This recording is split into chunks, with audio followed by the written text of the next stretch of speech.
भारत और पाकिस्तान के बीच एक बार फिर तनातनी चरम पर है, लेकिन इस बार कहानी कुछ अलग है। भारत के जवाबी ऑपरेशन सिंदूर ने पाकिस्तान को न सिर्फ सैन्य रूप से झटका दिया, बल्कि कूटनीतिक और सूचनात्मक युद्ध में भी उसे बेनकाब कर दिया है। भारत ने इस ऑपरेशन के तहत पाकिस्तान के सैन्य ठिकानों को निशाना बनाते हुए उसकी वायुसेना को भारी नुकसान पहुंचाया है। भारतीय वायुसेना ने पाकिस्तान के कुल 5 फाइटर जेट्स को तबाह कर दिया, जिसमें 2 JF-17 और एक मिराज शामिल थे। इसके साथ ही पाकिस्तानी एयरबेस पर की गई एयर स्ट्राइक ने उसकी सैन्य तैयारी की पोल खोल दी है।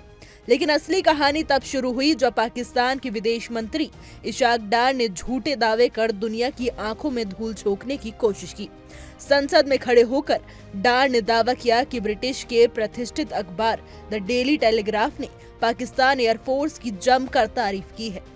उन्होंने यहाँ तक कह दिया कि अखबार ने पाकिस्तानी वायुसेना को undisputed king of the sky कहा और भारत के 6 फाइटर जेट गिराने की बात कही है। डार का ये दावा सुनते ही पाकिस्तानी संसद में तालियां गूंज उठी, लेकिन ये जश्न ज्यादा देर तक नहीं चला।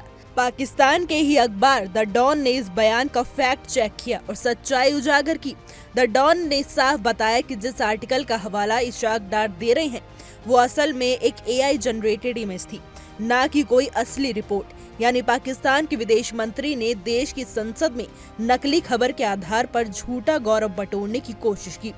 सोशल मीडिया पर भी इस झूठ की जमकर खिल्ली उड़ाई गई। लोगों ने इशाक डार को AI मंत्री तक कह डाला और मजाक उड़ाते हुए लिखा, देश की सुरक्षा AI के हवाले है। इससे पहले भी पाकिस्तानी नेता इस तरह के झूठे दावे कर चुके हैं, लेकिन इस बार ये झूठ उनके अपने ही मीडिया ने उजागर कर दिया। भारत द्वारा किए गए ऑपरेशन सिंदूर को लेकर पाकिस्तान की ओर से कोई आधिकारिक और तथ्यात्मक जवाब नहीं आ पाया है। पाकिस्तान की वायुसेना को हुए वास्तविक नुकसान को छिपाने की कोशिश अब हास्यास्पद स्तर तक पहुंच चुकी है। पाकिस्तान एक तरफ सैन्य स्तर पर पीछे हटता जा रहा है, वहीं दूसरी तरफ उसकी राजनीतिक और कूटनीतिक छवि को भी बड़ा झटका लग रहा है।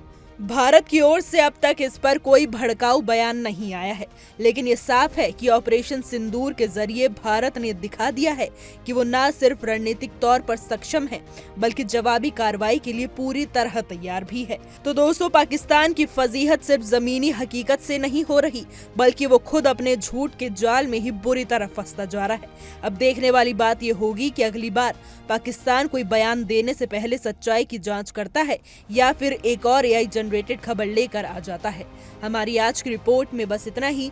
कैसा लगा आपको हमारा ये वीडियो, कमेंट करके जरूर बताइएगा।